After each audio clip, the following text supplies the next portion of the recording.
పెద్ద పెద్దోళ్ళందరూ కూడా లెక్కలు తప్పు, అంచనాలు తక్కువలకేది. మీ దగ్గర 1000 కోట్లు ఉన్నాయి కాక 1,00,000 కోట్లు అవినీతి సొమ్ము ఉండొచ్చు కేసీఆర్ దగ్గర. ఈ ప్రజలు అనుకుంటే నిన్ను ఏం చేసిండ్రో ఎక్కడ తీసుకుపోయారో చూసి, నేనేమో ఫామ్ హౌస్లో పోయి రిటైర్ అవుతాను అనుకున్నా, కానీ కాదు సార్ ఇవ్వబడ్డాడు. నేనన్నా రిటైర్ అవుతుండొచ్చు, కేటీఆర్ అమెరికా పోతుండొచ్చు, కవిత ఇంకోరని ఉంటే జైలుకు పోతారని నేను అనుకున్నాను.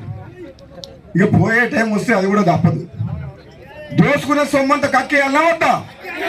10 ఏళ్ల పాటు అధికారాన్ని అడ్డం పెట్టుకొని దోసుకున్న సొమ్మంతా మనం ప్రజలకు చెందేటట్టు అవినీతిని బయటికి తీసుకొస్తాం. కాళేశ్వరం ప్రాజెక్టు కడితేనేమో కూలిపోయింది. మిషన్ భగీరథ నీళ్ళు వస్తలేవు.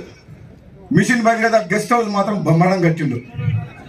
ఆయన ఉంటాను కొన్ని బిల్డింగ్ మిషన్ భగీరథ అదే గెస్ట్ హౌస్ ఉండొచ్చు. ఇప్పుడు గెస్ట్ హౌస్లు బాగున్నాయి, ఆర్చిలు బాగా కట్టిండ్రు, నీళ్లు మాత్రం తాగుతలేదు జనాలు.